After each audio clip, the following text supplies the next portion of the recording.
Hello and welcome to Valley Viewpoint. My guests today are from the Center for Humanitarian Engagement from the campus of Walla Walla University. So I'm visiting with Hailey Bischoff and the director David Lopez. So let's start with the basic question. What is the Center for Humanitarian Engagement? Well, I'm glad you asked that. It's a big mouthful, isn't it? So it's a mouthful for sure. On campus, we've referred to it a lot of times as just CHE. But yeah, the CHE, or the Center for Humanitarian Engagement, is meant to be a hub and a service point on campus. And so it started out doing just that, like gathering all the different events that were happening, having a one unified calendar so students could find what service opportunities there were. If you can imagine, there's professors and students doing things already before CHE. This isn't the beginning of service. This has happened and been a culture on our campus for many, many years. But it was hard if maybe you weren't part of that class or that club. How would you find out about those different activities? And so as we were growing those number of activities, we quickly learned that we also are becoming the hub and the service center for the Valley at large. And so recently we were able to partner with United Way to be that volunteer core, that volunteer center here for the Valley. So that's one of the things we do. The other is the Signature Project. This came from our Sabbath Jubilee vision casting for 2013 to 2023. We want to have a service project, something that the Valley would say, oh, Walla Walla University, they're the ones that do this. And that was a tough one, but over a couple years we've been able to discover and be able to make the connections. Thankfully, with Adventist Health support, we've launched the Blue Zones Project this last June.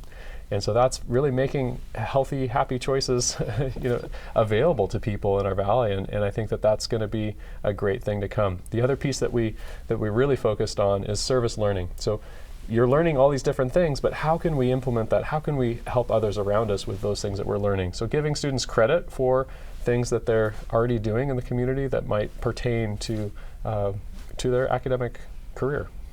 Now, it's interesting that you mentioned the Blue Zones, because we will be visiting with Megan DeBolt on a future I'm so glad. Valley Viewpoint. But for the purpose of introducing that to our audience today, give us just a little snapshot of what Blue Zones is so they understand what you're talking about. Yeah, absolutely. There were a family, 4 boys actually, that started exploring the world. They said, well, it'd be really fun to bicycle from Alaska to the tip of Chile. And if you look at a map, it's all downhill, right? And so they did that, and they did some other exploring. And through that, they discovered some areas of people that were just living longer, happier lives. And so it's not just about living a longer life, but living a fulfilling, happier, life. And so through that, they discovered some commonalities. And we're grateful that we have Megan to lead the force here for Blue Zones to be able to make Walla Walla and College Place, so 2 different certifications, to become a Blue Zone certified area. So helping people make the healthy choice, the easy choice as we go forward. So. And CHE is actively involved in this. We are, yeah, the contracting entity with Blue Zones to be able to bring that here, but that's in due part because of Adventist Health. Okay. Yeah. Now, Hailey, we want to find out how you're involved with CHE and how you got started with that. Yes, so right now I'm the volunteer and special events coordinator for the CHE. I got hired back in 2020, right before the pandemic hit. I got hired to be the service day coordinator for the next fall. I got into the office, I worked for 3 days, and then we all got sent home and we had to go virtual. So I worked virtually for the CHE until I got to come back on campus, just working on various projects and stuff. But this year when I came back, my main role was the service day coordinator, which service day is this big event that we have in October where it's campus-wide. Students get the morning off from classes and they get to sign up for an event, and you all get together, eat breakfast, have a quick little worship, and then you break out and go do service projects in the community for a couple hours. So I was in charge of helping coordinate that, which this year we had 600 volunteers and around 35 or 40 projects with different community partners. So that's my role. And then now that that's over, I've kind of stepped into the position as volunteer coordinator, because as the CHE has grown and we've made our partnership with the United Way, we're going to be doing a lot more volunteer work. So I've kind of stepped into that, help coordinate that volunteers with the different organizations and stuff that they're going to help. Okay, now let's put this into perspective. You said that there were 600 volunteers. How many students are on the Walla Walla campus This year, what do we have? I think it's around 1,100, Yeah. but I'm not don't So- quote me on that. So I'm sure this involves some professors, but Absolutely. we're talking about 50% of the campus population being involved in this one event, this one Yeah, day. it was amazing that we had that many people. We had a lot of last minute signups and stuff, and it was so cool just to see, like, half the campus just all come together and work together. Do you have to cook the food for all of them? We didn't. Luckily, the university church was very gracious, and they helped us provide breakfast and cook food for them. The energy was exciting. It was just neat to see everybody. And Hailey worked really well with the clubs. And so we had a lot of different student clubs that participated, or departments that said, we're the English department. We would love to work within the library. And what can we do? And we're the history department. What kind of things do you have? And so Hailey did a good job of making sure they were relevant to what their interests were as well. So like at Fort Walla Walla, they have these rugs that are over 100 years old that if they just stay rolled up, they'll get hard and they'll go brittle. So one of their jobs was to unroll these rugs, look at them, turn them over, and then roll them back up. Yeah. So they got to touch history. They got to be part of something that was just really special. With the biology department, they went out to Whitman Mission and worked on helping remove some invasive species, plants and stuff from their area there. So I think they enjoyed doing that, and it was related to biology too, which was really cool. But yeah, we had the library, which was the English department. So we had a lot. It was really cool just connecting with so many clubs and like just establishing that. And then next year, like, oh, can we do this again? Like, we really like this. So Theology Club has one that they've done ever since the beginning of Service Day 27 years earlier, where they go up to Mount Hope Cemetery and they pray over the families and they clean the gravestones, and they will clean that up, make it look sharp, and spend quite a bit of time in prayer up there. So I think service is a way of worship, really, if you look at it that way. So why is this important to you? How did you get involved with this? Well, I've always been passionate about service all throughout high school. I liked to volunteer. I did the mission trips, and then I also liked to organize events. Like I was on SA and helped plan all of our banquets on our other events. So then when I heard about that the CAG was looking for a service day coordinator, I'm like, well, that's perfect, because I love service, and then I also like planning events, and this is the perfect job for me.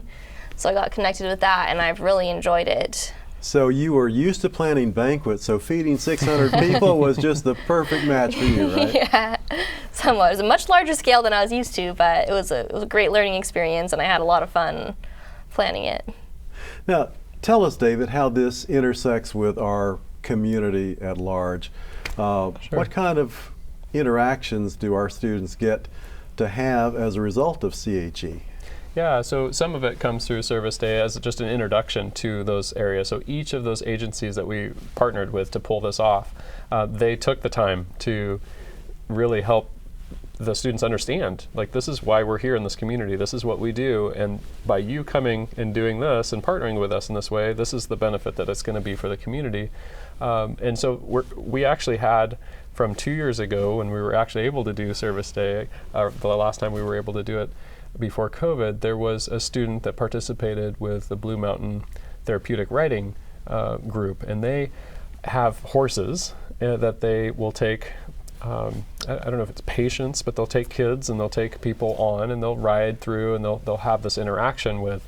The student was so impressed by that program that they were the ones that were our contact this year to pull this together. So Mary and the others that were there said, well, you can talk to us, that's fine, but really it's one of your students that helps run this, that helps pull this off. And so that was just a really special thing to see, that students get introduced to those needs and those opportunities, and then be able to take ownership and end up running it and be able to help in that way. So there's many different ways. We've seen students take a hold of some of these things that they have interest in. So on freshman orientation, first year students come in and we do kind of the survey with them where we say, what are the causes? What are the top 5 causes that you're passionate about? And then we can stay in touch with you throughout your time here, and when something comes up in that area, we can pair it. Or do you have ideas of what you'd like to see service do? And through that, we've had quite a few interesting students' ideas that have come up, and we've been able to partner with ranging from the homeless shelter in town. We had our Engineers Without Borders team here on campus say, we'd like to do something here locally. What do you have in mind? And we had other students that were wanting to work in the homeless area, and so we were familiar with some of their needs, and one of them was for a homeless gentleman that was in a wheelchair. Well, they're in portable housing structures so that they don't have to get permits, and they can't run electricity to them, and there's certain limitations. But there was no way to get the wheelchair in there and turn around and whatnot. So they designed something that was portable, that was a little bit larger and wider to be able to get in, with a porch and a nice ramp. And through that, I said, well, we already have this connection. So some of these other students that wanted to work with homeless put together some meals and got to go over and experience fellowship with that space and tour this hut, I don't know for a better word, that they're living in, and they just got to know the resident, and just that introduction, I think, to service in a way that we're hoping will be longer lasting than just an event. Will be a lifestyle choice for them in the future as they go into their communities and discover how they can be a blessing to others. Yeah, I feel like it's easy. When people think of service day, they just think of like raking leaves or picking up trash, and I think that like our service day, we have so many different types of projects. It shows them that like, oh, service isn't just manual labor. You can find something that you're passionate about and you can make a difference. And it just really opens their eyes to service as a whole nother thing other than just, raking up leaves. Like there's so many different types of ways that you can help in the community and use your talents. Well, I noticed that you mentioned that clubs look for activities that kind of mesh with their academics. I think you mentioned that the English club was working with the libraries, and some of the others, the Engineers Without Borders, are actually building something with their skills to assist people. So, what do you see in the future for CHE? That's a big question, Dan. That's a big question. We're hoping to stay relevant, so hoping to inspire, hoping to bring the community along. So not only are we're not trying to just put a program on that they can benefit from, but hoping to include them along the journey. And so one of the things that we've noticed is an increase in loneliness and isolation. Part of it, a big part of it, is because of COVID, but I think that's been a problem ongoing. That's not been our greatest forte, to break outside of our mold and ask for help and those type of things. We saw it with the flood recovery. Every person that came into the shelter with Red Cross, there was one person that actually needed help, and there was 4 people that would come to help, but didn't know how, and tell us how we can help. I'd like to learn more about what CHE did in connection with the flood recovery, and we'll talk about the flood just briefly. But right now we have to go to a break. So I want you to know that we will be right back, so don't go away. While we are on break, get your pen and pencil ready so you can write down information so you know how to connect with CHE. We'll be right back.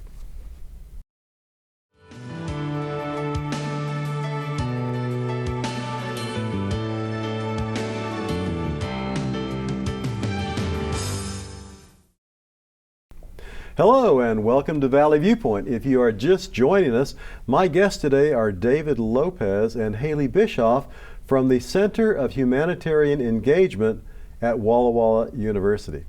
Now, David, when we went to break, we were talking about the loneliness that seems to be just surrounding us. Part of it may be the COVID, but there's just been a growing societal phenomena of isolation.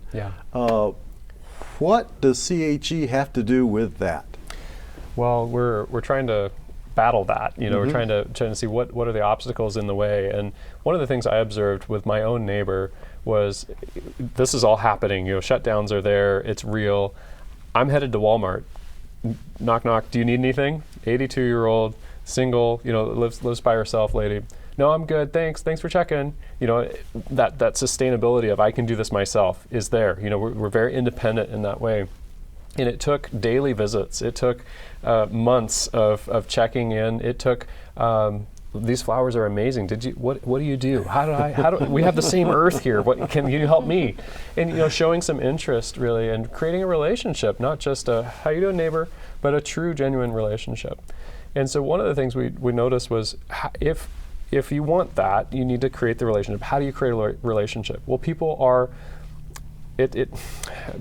simple in the sense that we don't want to have change. You know, we get in our routine, we do what we do.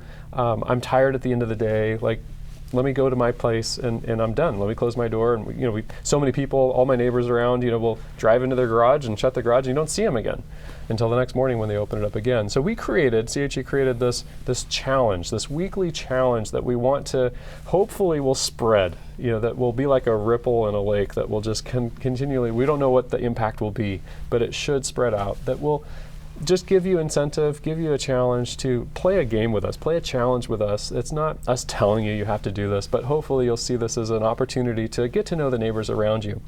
And so we've created this package called Hey Neighbor Neighbor. So a kind of a play on words with Walla Walla, but Hey Neighbor Neighbor, so heynn.com, where you can log in and you can get these reminders weekly. In fact, if you text 51400 you text Hey Neighbor Neighbor to 51400, you'll get these weekly reminders and kind of to nudge you to be able to get to know your neighbors and build that relationship, which we're hoping will then build this trust that then they can rely on you. Because now I'll get these text messages like, hey David, do you mind coming over? I've got a light bulb I can't reach.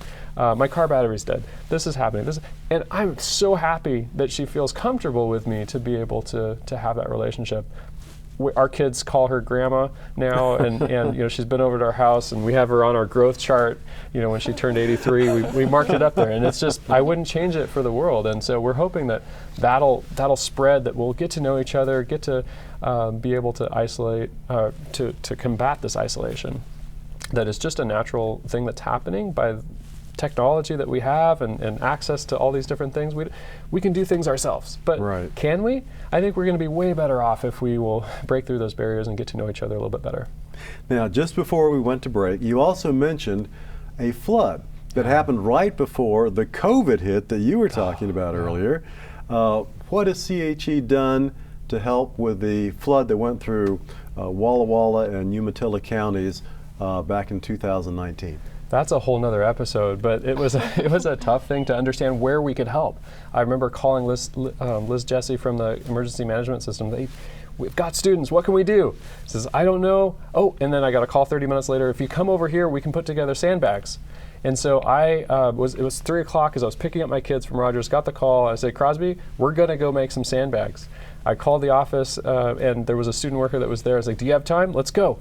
And so we ran straight there. As soon as we heard, we started putting together these sandbags with all these guys with orange jumpers. And I remember Crosby asking me, like, why were those guys in orange jumpers? Like, well, they were from the prison. They were.